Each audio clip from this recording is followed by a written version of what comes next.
то есть цифровизация достаточно сильная, достаточно тотальная.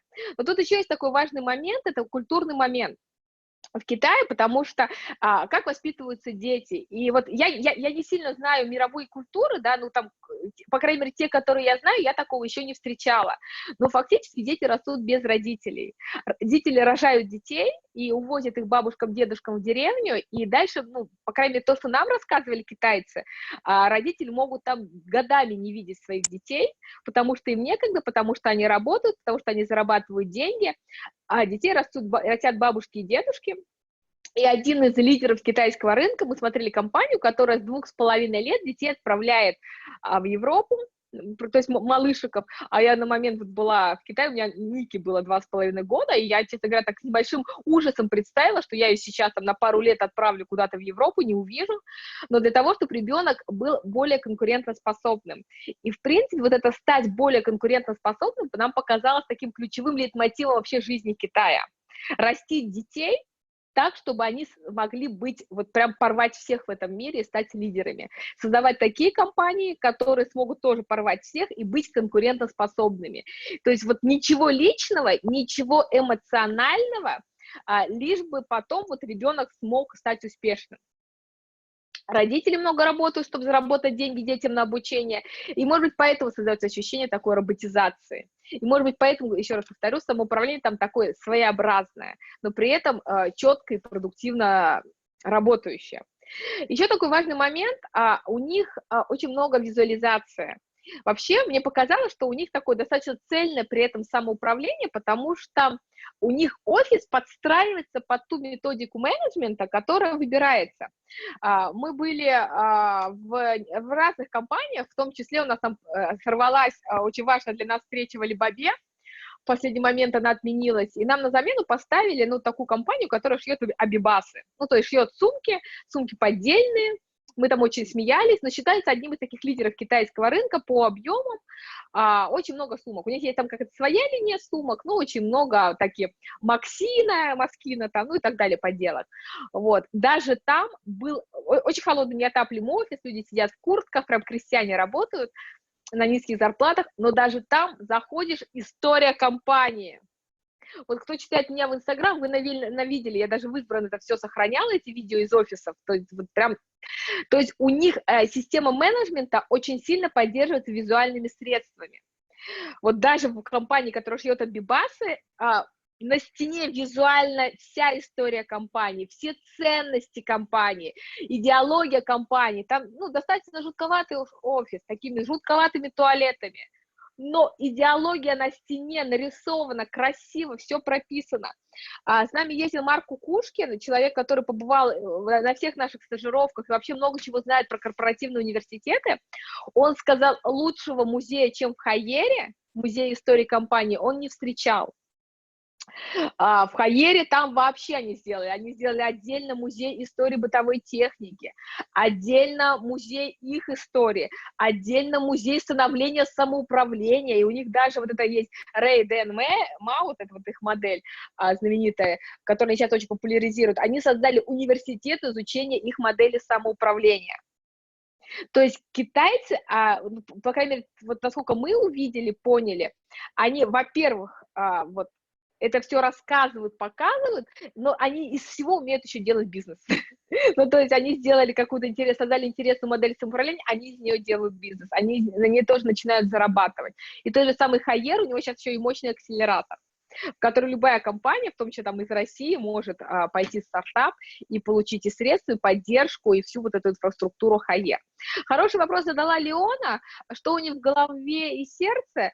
Ну, точно тут понятно, да, если ты не умеешь слышать там мысли, чувства другого человека, это трудно ответить.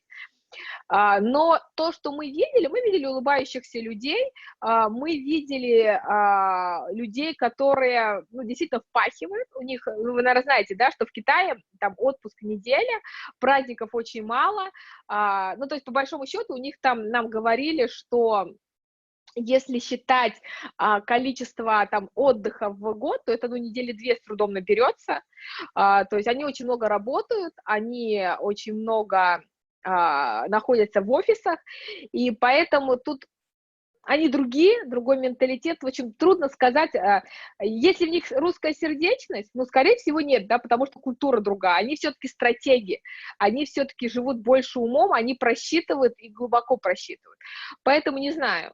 Но нам показалось, что вот то самоуправление, которое мы видели, оно при этом было очень искренним.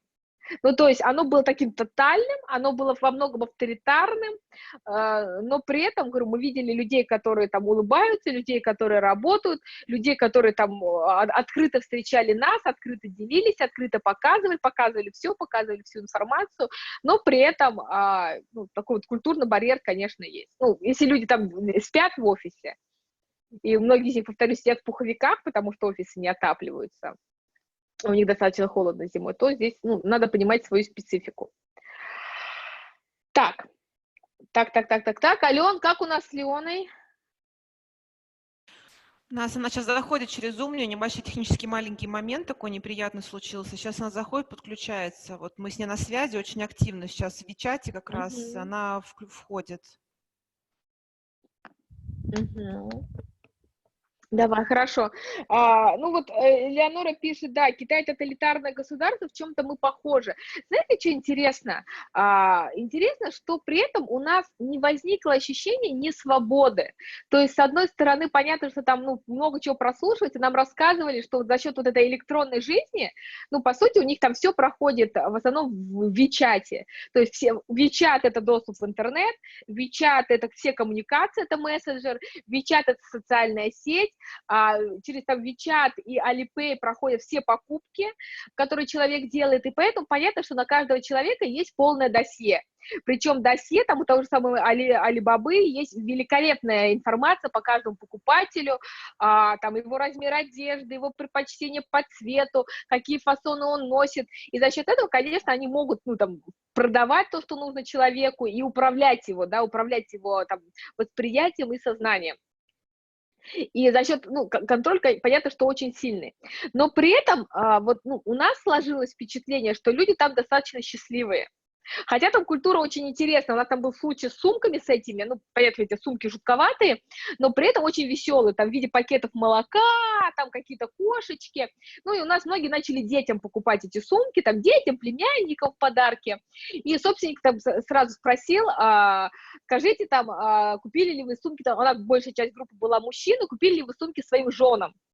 На что такой был нервный смешок, один участник группы сказал, говорит, ага, если я такую сумку привезу жене, то этой же сумкой я от жены и получу. Ну, и группы там все засмеялись, говорят, нет, слушайте, такое качество женам нельзя покупать, такое качество можно только детям. На что он обиделся и сказал, что-то у вас странные русские женщины, потому что у нас, китайские женщины, что мужчина подарил, тому и обрадуются. Ибо у женщины нет права голоса, и она вообще не смеет обсуждать подарки. Ну, то есть понятно, что, судя по всему, там ну, достаточно жесткие коммуникации, жесткие отношения, хотя среди, опять-таки, вот у нас Леона женщина, да, консультант, ее партнер Фиона тоже женщина, мы были в компаниях, где генеральные директора женщины, но такое ощущение, что все-таки там, ну, прям много несвободы. Да. Но при этом, говорю, ощущение, что в чем-то у них гораздо больше свободы именно творить, свободы создавать то, что они хотят.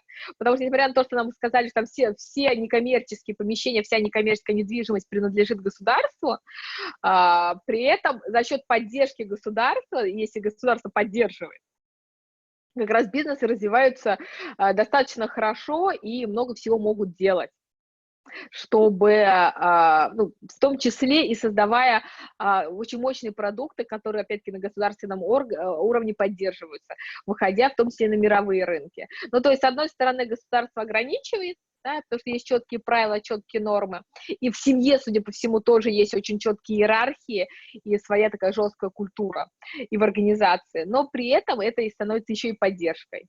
То есть не надо там пробивать где-то голову стеной, потому что государство помогает продвинуться вперед. Ну, тот же самый Хайер там сейчас продвигается уже на международном уровне там, и чувствует себя достаточно хорошо.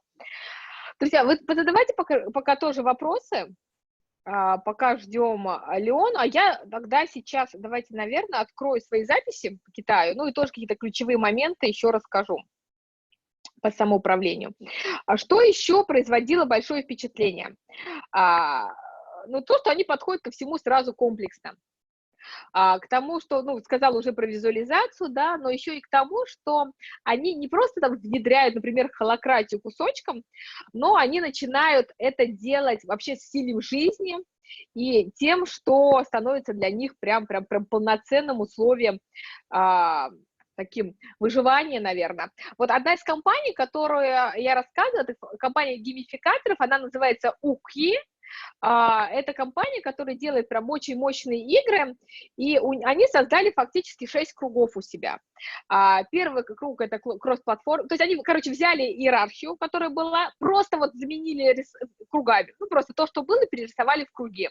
Там у них кросс-платформенные игры, разработка игр, разработка карточных игр, разработка игровой платформы, ну, вот, собственно, по специфике деятельности. У них в одном круге около 100 человек. То есть прям круги такие нормальные. Есть круги, там в другом круге 50 человек, в другом круге 20 человек. Ну, то есть количество человек очень разное. Причем компания была основана, это вопрос, как растет бизнес на самоуправлении в Китае. Компания была основана в 2009 году. В 2011 на рынок вышла их первый проект, вот первая игра. В 2018 у них произошло слияние с другой компанией, и, собственно, они с 2018 в самоуправлении. Ну, то есть они всего 1 год в самоуправлении, и их такая мощная игра, там, Троецарствие, она там стратегическая, по там знаменитому китайскому роману, и прям по ней отдельный круг работает, и это прям их такая существенная такая история развития. И еще повторю, они не поменяли саму систему. То есть все, что было, они оставили, просто сверху, как они рассказывают, наложили самоуправление. То есть в их случае круги — это та же оргструктура. Просто они перевернули иерархию и перерисовали круги. То есть система простая. Они думали, что будет сложно.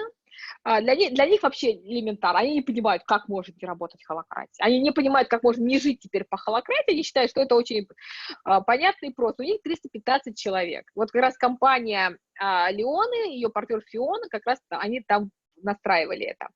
Интересно, что они пытались проводить, еще такой важный момент, они пытались начать проводить обучение по самоуправлению, как раз по холакратии людей в компании, и поняли, что это зря. Они поняли, что людей не надо учить самоуправлению, то есть нужно просто постепенно начинать это использовать. То есть, как они говорили, люди вливались в новую систему сами естественно. То есть они сделали таким эволюционным путем. Ну, средний возраст сотрудников там 28 человек. И еще такое интересно, они делали все как в теории, и фактически они получили такой алгоритм. Так, сейчас, прошу прощения. Первый шаг, итак, они сделали оргструктуру, повторю, просто перевернули ее с ног на голову и перевернули. Второй шаг, они ввели фасилитатора, который стал проводить тактические и законодательные совещания. Сейчас, Вика, секундочку. Да, Лен. По-моему, к нам присоединилась. Леона, hi, are you with us here now? Леона? Yeah. Yeah. Hello. Yeah. Oh, Yeah. hi, Leona. Hi. Hi, Yes. Victoria. Hi. Nice to meet you. Nice to meet you too. Great, Леона. Happy to see you. Ну что, друзья, Леона к нам присоединилась. Я думаю, мы дадим какое-то время сейчас Леоне рассказать, но можно сразу начинать задавать параллельно вопросы в чате, хорошо? Ален, давай тогда попросим Леону такой экскурс в самоуправление в Китае вести. So, Leona, for now, for this time, Victoria will be telling her story as she's been to China and as she's seen the companies, and especially your company as well. We will have at the same time questions from our viewers, and we would like you to start and tell us about self-management in China, how you see it, what you see it, how you feel it. Yeah. Sorry, you asked me about our experiences in China. About self-management in China, yes. Can you tell us a good short excursus to self-management in China? Okay. I believe that Victoria has heard about what my colleague Fiona has shared about our journey in China, right? Can you please also share it from your story as you see it, and please share it not as Victoria sees it, but as you see it, so from your side of you. Okay. Can I just so starting from the basics? Can I share a little bit about our journey here in China? Sorry, Alina. Actually, I just finished one meeting, and I can share one document about our experiences here in China and how we drive self-management in China this year. Okay? Yes, of course. I'll be translating you. So Леона сейчас поделится документом, именно таким важным документом, как по поводу их опыта самоуправления в Китае и вообще их становления в Китае. Okay? Wait a minute.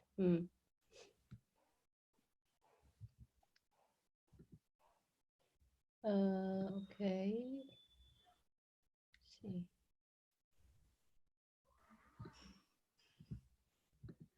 By the way, Alina, I saw several of your several people there on the screen besides you and Victoria. Yes, we have 63 viewers at the moment. Yeah? We have 63 viewers at the moment. Oh, 63. Huh. I didn't expect that.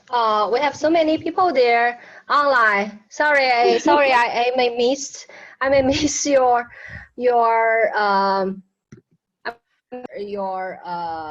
call or your email.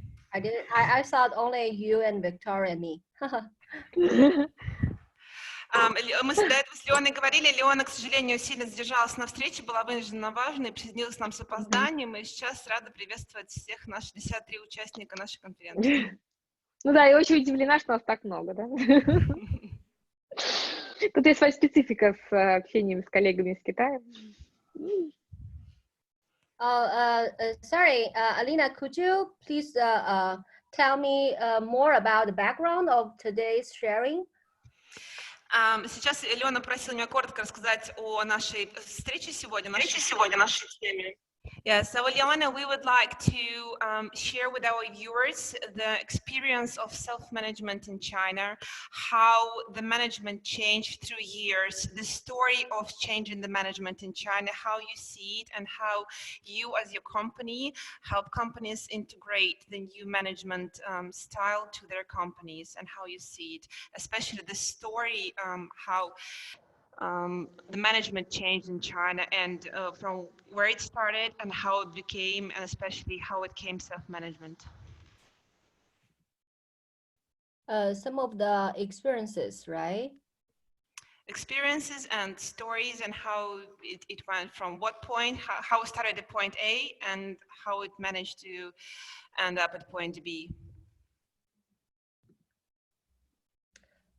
Okay, so how long do we have? I'm sorry, repeat please.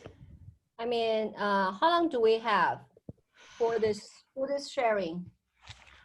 Well, for now we have about, I think, Я думаю, минут 20. Yes, about 20-30 minutes maximum left until the end of the meeting. We have 1 hour meeting. Okay. Okay, cool.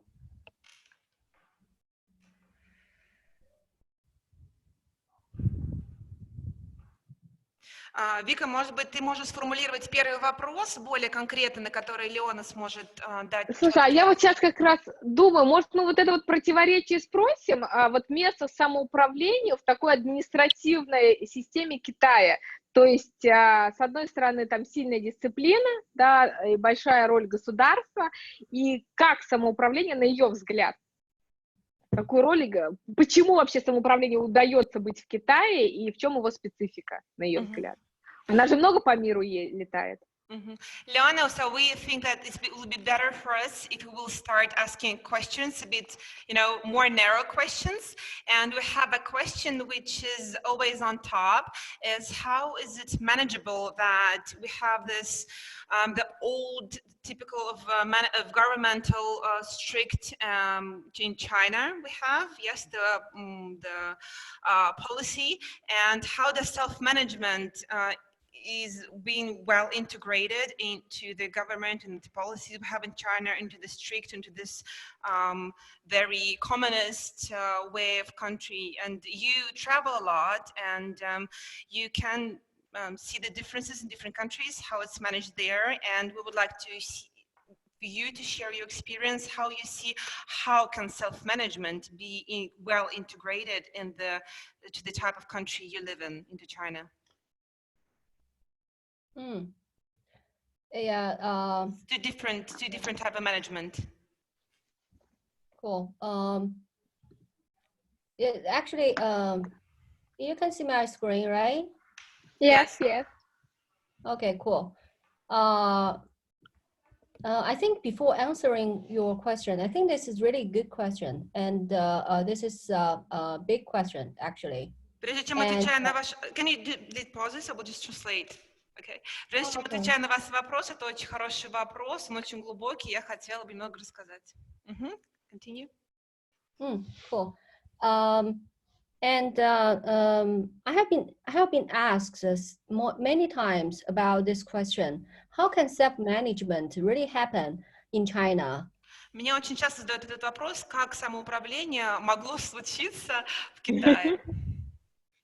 Yeah. So this comes back to the original question of why do we have organization?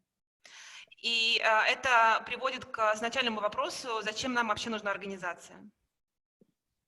So in our philosophy, at least for Circleplus, we think that the kind of organization that can sustain longer and better are the organizations who are based on human needs. В нашей, как минимум, в нашей философии, как минимум в философии Circleplus, мы считаем, что компании, которые могут максимально долго существовать на рынке и продуктивно, это компании, у которых есть большой акцент на человеческий ресурс. Человеческие потребности. Okay. A lot of people are really curious about the last several years journey in China. And this page, what I show you is the China Organizational Evolution Forum that we have held for last 3 years. And this picture shows the forum in 2019, and you can see that over 500 people there. Это вопрос, который задают довольно часто, и очень один из таких ответов, это у нас был форум, который уже не первый год, 3 года подряд, это эволюция, китайская организационная эволюция, форум, как вы видите на фотографии 500 человек, это фотография 2019 года. And on the right, you can see the companies that are invited to speak on the forum. Some are from Europe and America, and some are from China. И справа вы видите логотипы компаний, которые были приглашены для того, чтобы выступить на нашем форуме. Некоторые из них из Европы, некоторые из них из Китая.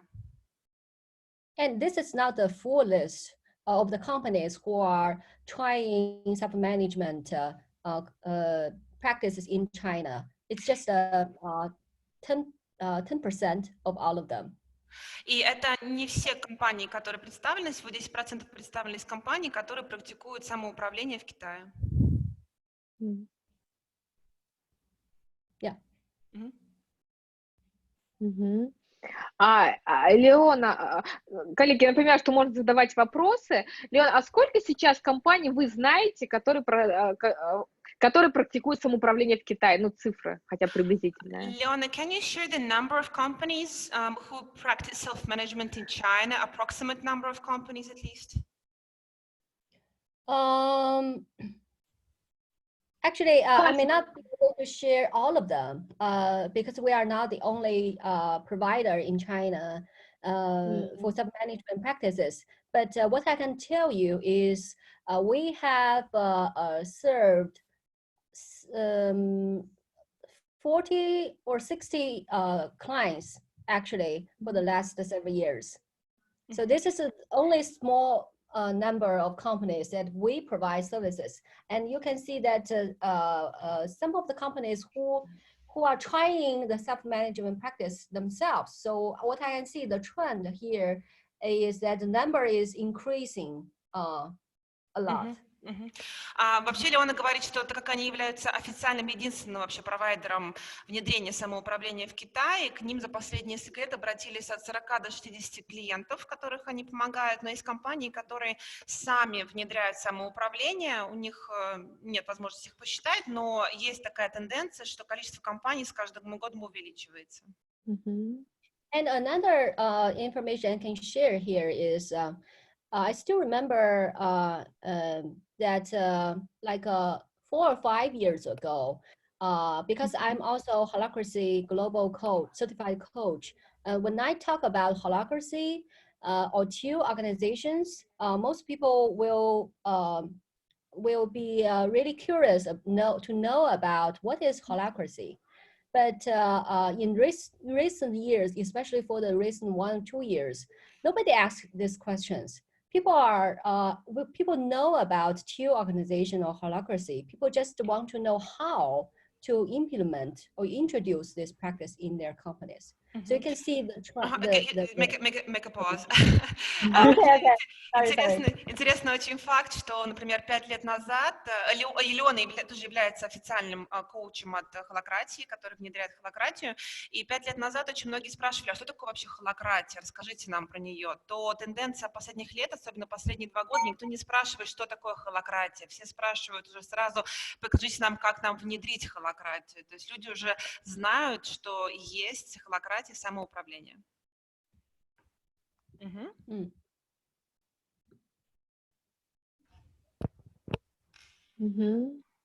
So, yeah, any more questions? So I can share some of the slides maybe. Да, есть еще, Леона, есть еще интересный вопрос. Ален, давай его зададим. Это вопрос от Леоны как раз. Самоуправление, самоорганизация – это отношения взрослый-взрослый, так? А в Китае всегда родитель-ребенок сверху вниз? Интересно, Леона что ответит. Leona, very interesting question. So self-management and self-organization is the connection between adult and adult. And in China, historically, is more like adult and child. How can this be implemented together? So because there's different two approaches. This is really good question. I think adult to child or parent to child paradigm is not just for China, but China actually what I can see the main difference between China like Eastern culture and Western culture is like China is more focused on collective needs, and in Western world more focused on individual needs. Хороший очень вопрос. Вот этот подход родитель-ребенок в Китае, это, в принципе, не единственная страна, у которой есть такой подход, но что больше интересно, что у Китая, как у азиатской страны, у них больше идет такой коллективный подход, а у западного мира у них больше индивидуальный подход. Yeah, for example, when we implement holacracy here in China, we find that the difficulty is for the people to really speak out their needs clearly because they have to consider other people's needs too. So this is the main challenge here. Okay, thank you. Самый большой такой вызов, который встретили, когда внедряли холакратию в Китае, это поменять мышление так, чтобы человек высказывал о своих потребностях, потому что часто высказывали потребности с отсылкой на чужие, постоянно смотрели на коллектив. Yeah, I believe that Victoria may have seen this slide. So this is based on our experiences here in China to implement we call it evolutionary organization. And actually, we think that it is really important to look at this framework. Этот слайд, он показывает именно как эволюцию организации, слайд кому-то, возможно, знакомый, и очень важный слайд для изучения или понимания, как он работает именно внедрение. Yeah. Actually, I have also had this kind of experiences for the last at the beginning when we implemented self-management. Our clients, the entrepreneur will ask us, can you help us to implement holacracy? Can you help us implement agile organization? So actually, they focus mainly on this, the stepping stones, the practice, the tools, the models. В самом начале, когда мы внедряли холакратию, предприниматели задавались вопросом, как помогите нам внедрить больше практическую модель, больше инструменты, помогите нам внедрить, помогите нам запустить. То есть большой акцент ставился именно на практическую модель, на практическую сторону вопроса. But here, after our several years experiences, we find that it's really important to look from the bottom up. И спустя несколько лет внедрения холакратии мы стараемся делать акцент, что нужно смотреть на самом деле снизу вверх. I don't know how many people here today have read the book of Reinventing Organization. Друзья, отзовитесь, пожалуйста, в чате. Вот кто читал, прям поставьте плюсик. «Открывая организацию будущего», Лалу. Leona, well, we're calculating how many people from our viewers have read the book. Okay, cool, nice, yeah. So we have plus. Oh, mostly pluses. Mostly people, all the viewers mostly did read the book or aware of the book. Cool. Если не читали, минус поставьте. Okay, nice. Yeah, actually what we think that the transformation from traditional hierarchical organization to the evolving organization is a paradigm shift. И мы столкнулись с тем, что вот переход из иерархической компании в такую развивающую широкую компанию бирюзовую — это такой эволюционный скачок. Yeah. What you can see clearly here that for the orange organization in the reinventing organization, most people believe that the organization is a machine and the people are resources. So that's why we have human resources.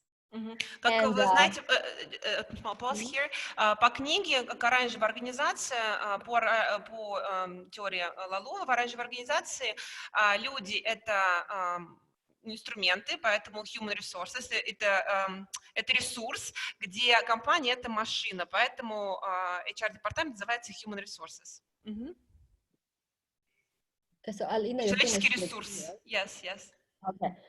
And also for Orange organization, the only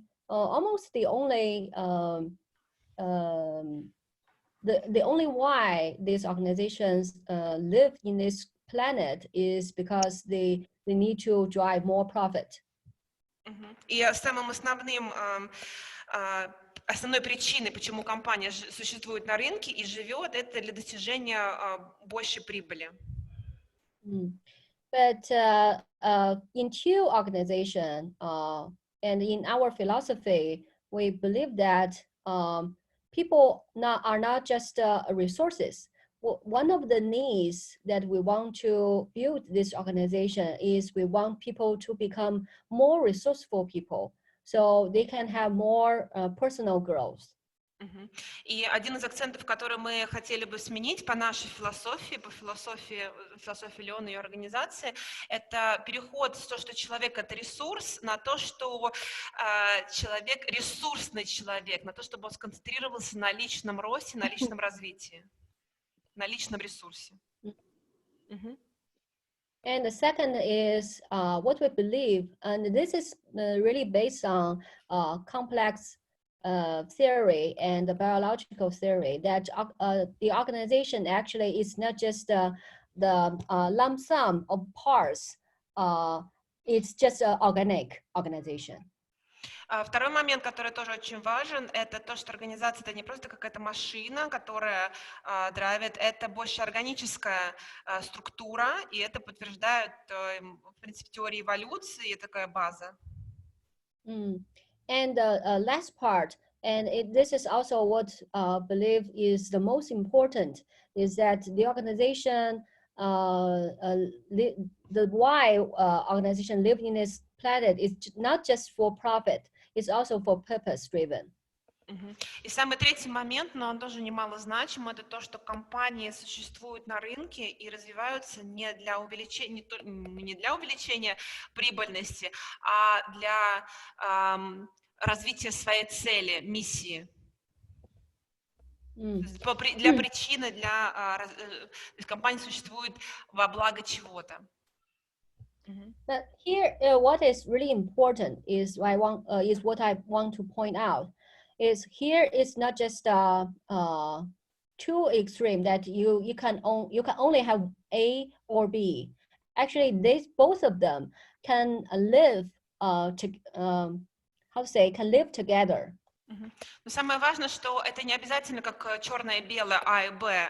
Эти два подхода, они могут сосуществовать вместе. But it is really important that we have some transformation from left to right. И что важно, что есть такая переходящая трансформация с лева направо, с левой стороны на правую сторону. So now, if any client who asks us to provide some consulting services to them, the first question we'll ask, what is your biggest challenge, and what do you really believe? And if they believe more in right, or what we think, okay, we can sit together and talk about maybe we can provide some services to you. И когда компания приходит к Леоне за консультационными услугами, они задают такой один большой вопрос, это какой для вас самый большой вызов и во что вы больше всего верите. И если клиент, который приходит, потенциальный клиент отвечает в основном все, что связано с правой стороной, да, которую мы описывали, то это их клиенты, они его берут в работу.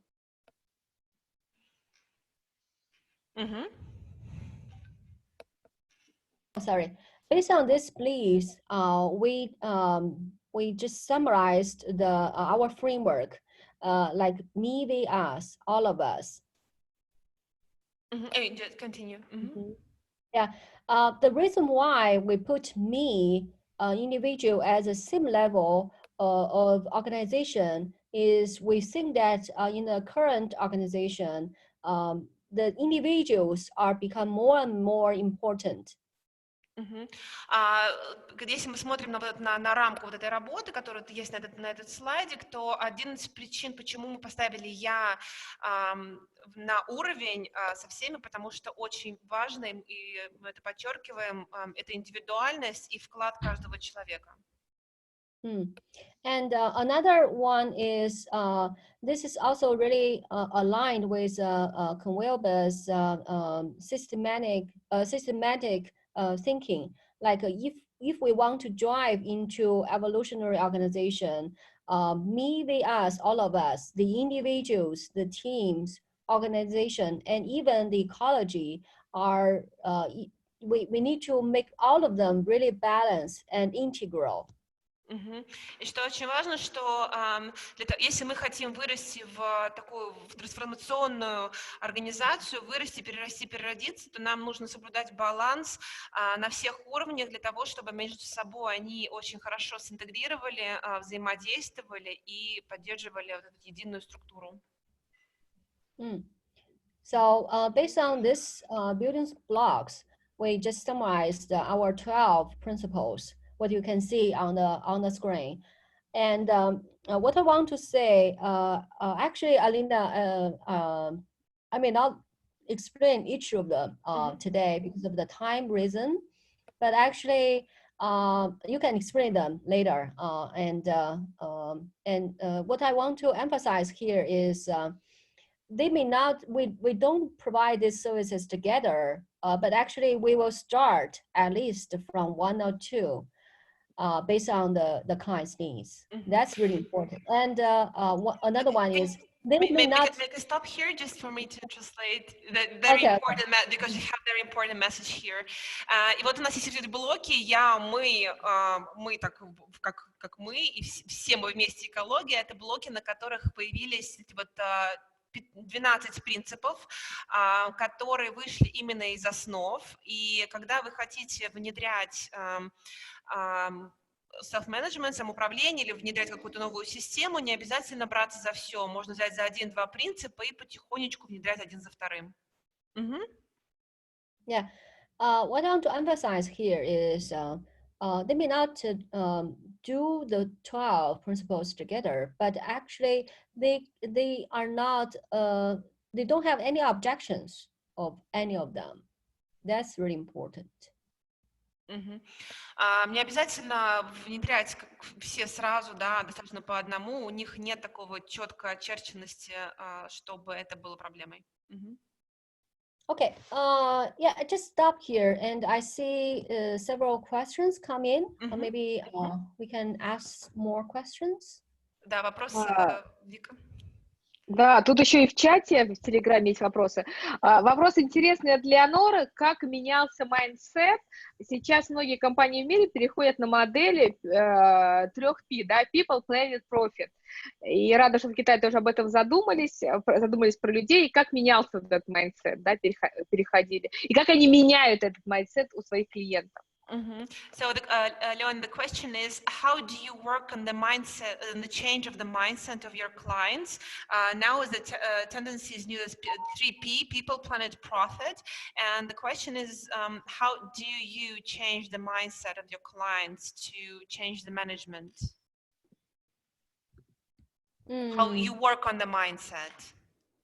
Do you have any, maybe how you implement the new mindset? Do you have some techniques? Может быть, конкретные инструменты. Specific techniques or instruments to integrate the new management system and change the mindset? Tools, yeah, thank you. Tools, exact tools. Can you see the screen? Yes. Actually, we have another slide that can show more specifically what we really provide to the clients. But I want to summarize in several points. The first one is what we think that the mindset change is not just for the top leader. It's for everyone to change their mindset. The second one is, okay, you can, pause, yes. Sorry, Okay. Но самое основное, это они, конечно, с клиентами не работают по-другому, у них есть определенные слайды для работы с клиентами, но если мы смотрим на этот слайд, и первый комментарий, который сказала Леона, это первый акцент, который они делают, то, что нужно менять мышление не верхушки, не собственника, не верхушки организации, а у всей компании. Okay. The second one is actually from my past over almost 20 years leadership development experiences. What we really provided to the leaders are basically the technical leadership programs. Также по 20-летнему опыту Леона говорит, что то, что мы предоставляем лидерам, это в принципе такие лидерские программы обучения, которые позволяют им как раз менять их mindset.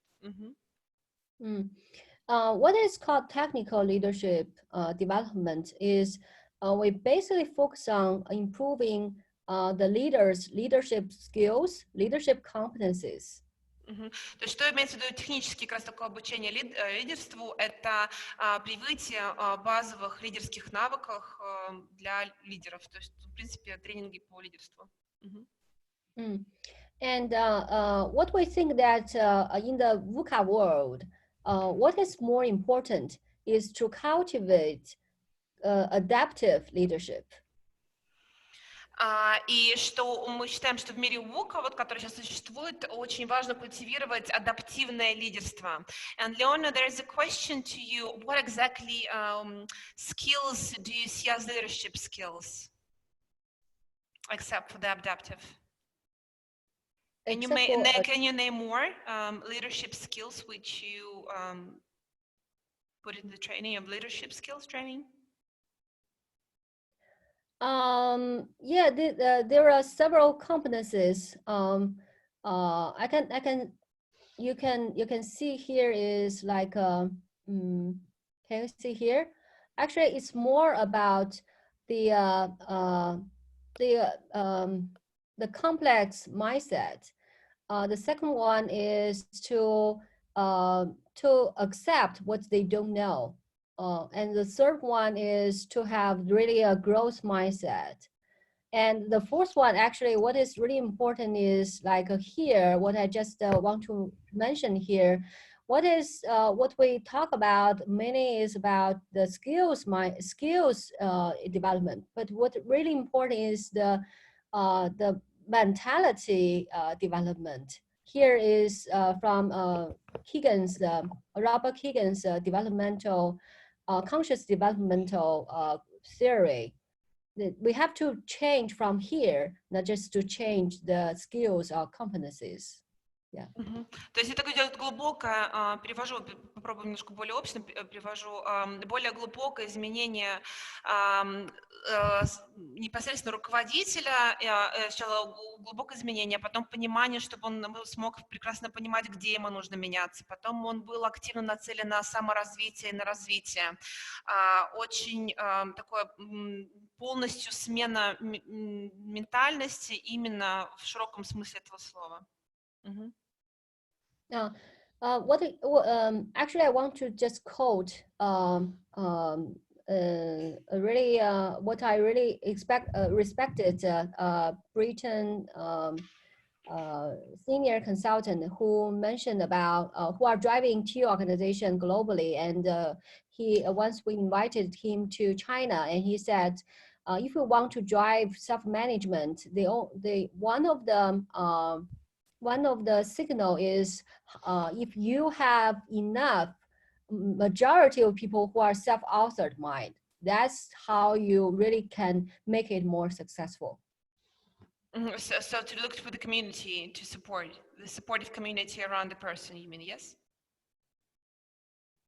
No, actually, you have a majority of people who are self-authored mind. That's how you will see that two organization can be successful.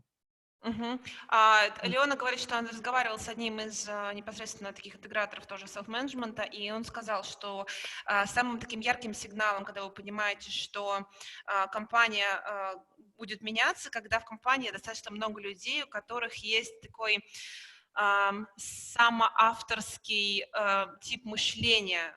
Вот я вот сейчас даже думаю, как это правильно перевести, такой личный авторский подход.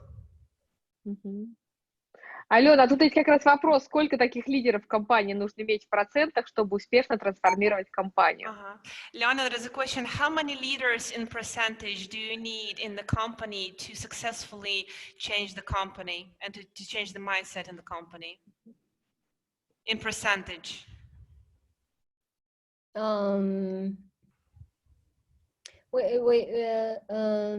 Actually, we don't look at it this way. This is more it's more about the culture change. It's not about how many people are really on board.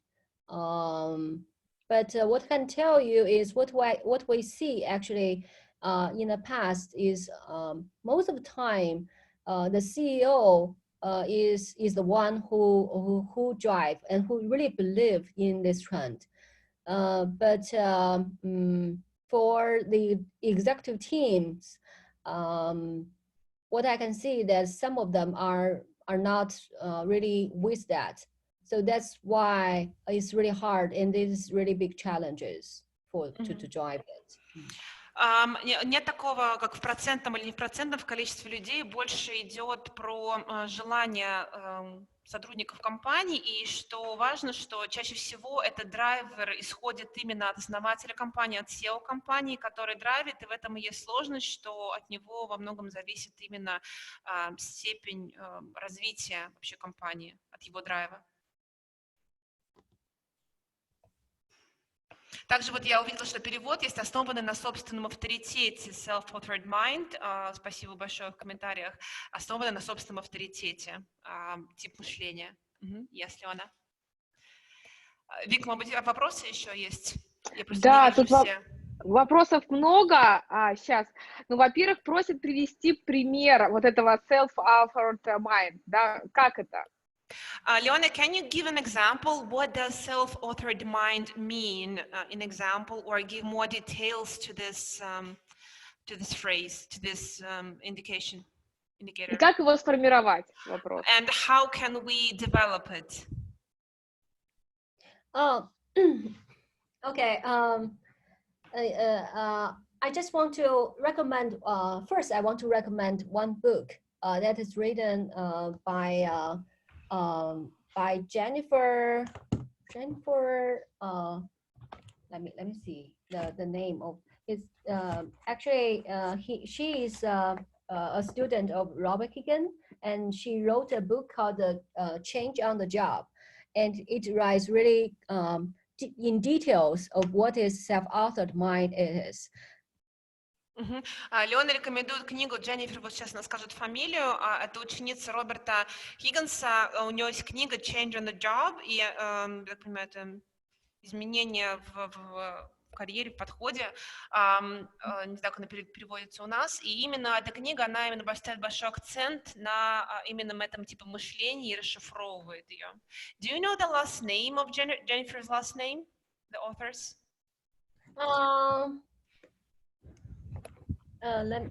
Jennifer Garvey Berger. I can text you later in WeChat. Oh, great. Or maybe photo. You can give photo. Yes, we will share it. Когда нам Дженнифер Леона нам отправит автора книгу, мы обязательно поделимся с вами. Здесь еще несколько вопросов, которые ранее участники задавали по эфиру, Ален. С какими запросами обычно к ним обращаются? И как они выстраивают какую-то логику своих проектов внедрения? Например, с чего они начинают работу? Leona, question to you. What usually are the basic requests when clients come to you and request for what is their main request, and how do you start working with them? What are your first steps to start working with a client? Okay. And what's the basic main request? To do what? To change what? This is really a good question. Actually, what we received are based following these several categories. The first one is I can show you this screen. This one. This is what we. This is our basic roadmap. Вот Леона сейчас поделилась с такой самой основной дорожной картой перехода из точки А в точку Б, и даже есть какие-то определенные категории, которые они свели в категории. Oh, sorry, we didn't translate them all of them into English. But what I experienced is for almost 90% of the companies who come to us is they really want to have more agile and dynamic organizations. Примерно 90% компаний, которые обращаются, они хотят иметь более agile и такую динамичную компанию. Actually, they suffer from several things. The first one is organization is more bureaucratic when the organization is growing.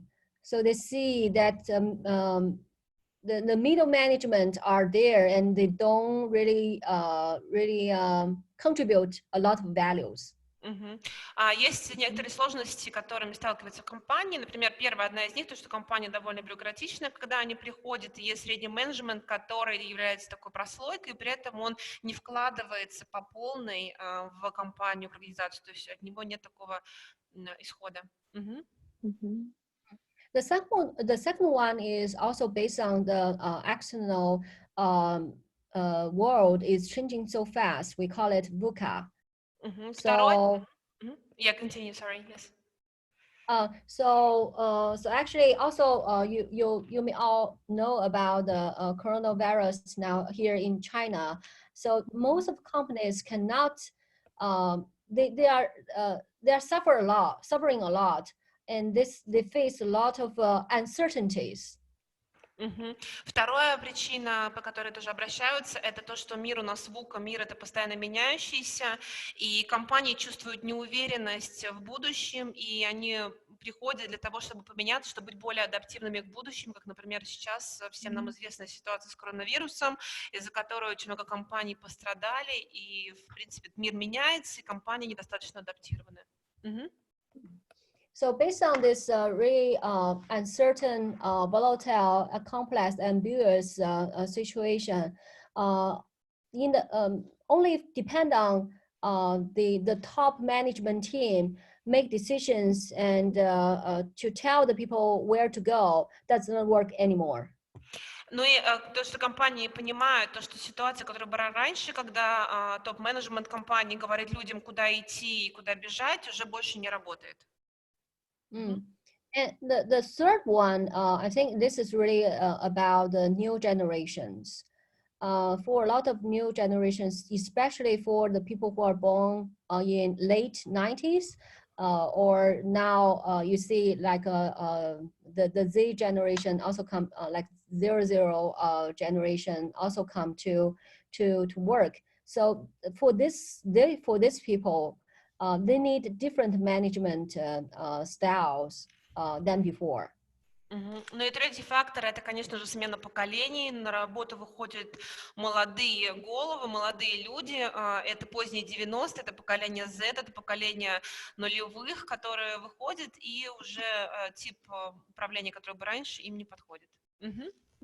I can tell you one small story that the other day I just talked to a girl who worked for one of the biggest internet company in China, and she told me she just quit the job because she thinks that she cannot find the meaningfulness in that job.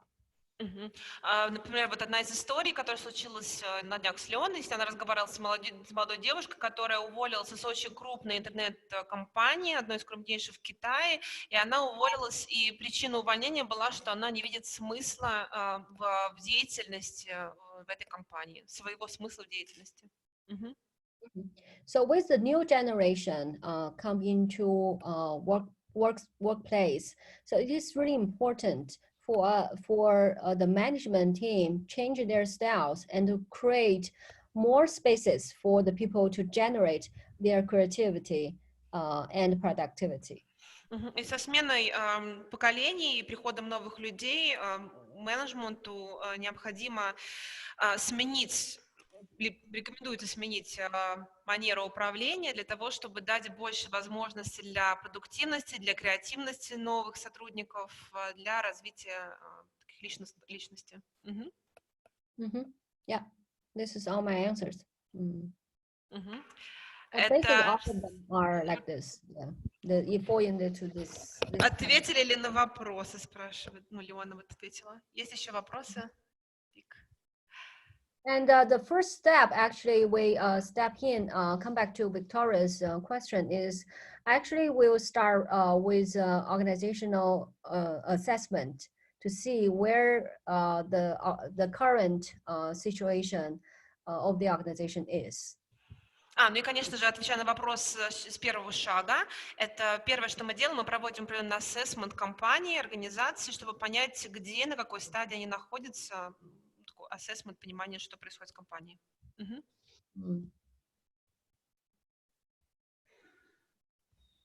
Yeah. Вик, есть еще вопросы?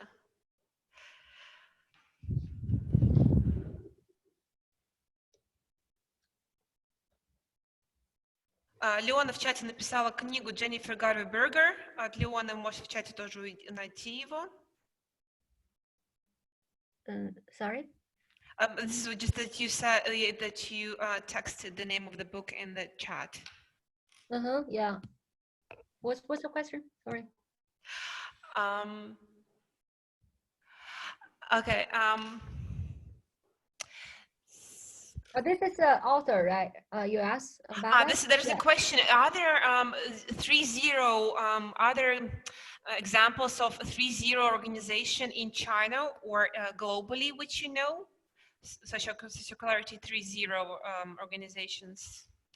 Yeah, talking about this? Actually, this is really important, really interesting story here in China. Actually, it is one of the equal partner of Circleplus too. It's called Workspace. Workface. Actually, it's like it's in the 3.0 organization. I can explain you why. You can just see, в Китае есть Workplace организация, которая как раз 3.0, который вопрос я задала, и Леона сейчас объяснит, почему. Actually, Workface was established, I think it was 10 years ago, and its main purpose is to serve and support the entrepreneurs, startup entrepreneurs.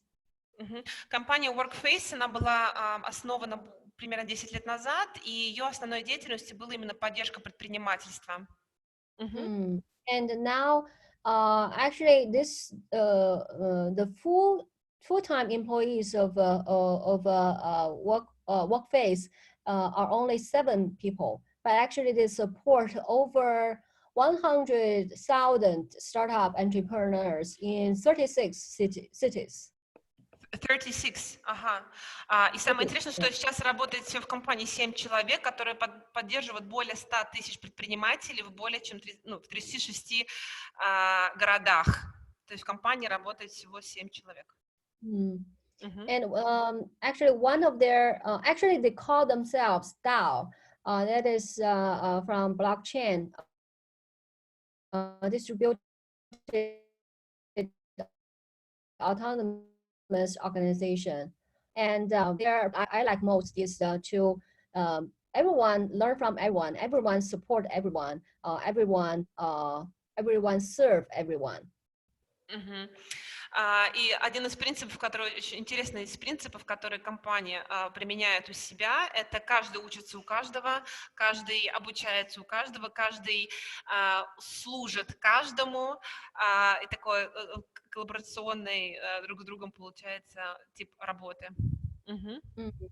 So what you can see that Workface actually it doesn't have a so-called structure, but actually it has really strong linkage and networks, and it is boundaryless. So what we see that in the future, this kind of community-like organization may be the mainstream, not the current companies what we see today. Yeah. И что самое интересное, что эта компания, у нее нет организационной структуры, она вся между собой работает на нетворкинге, на коммуникациях, залинкована между собой, и тенденции показывают, что организации будут переходить на такой формат отсутствия там структуры, да, и поддерживания нетворкинга.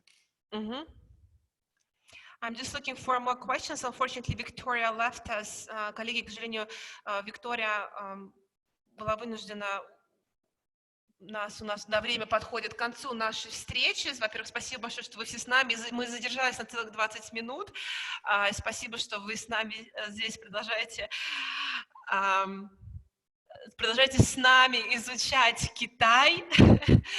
Я хочу сказать, что 2 апреля у Виктории и у Сергея будет эфир про бирюзовый Китай и про опыт поездки, про который Виктория начала говорить в самом начале, до того, как нам Леона присоединилась.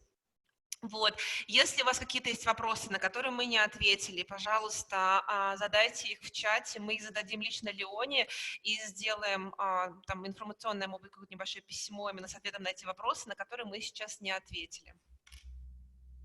Либо если сейчас есть какие-то вопросы, я уже сама просматриваю, чтобы задать их напрямую Леоне.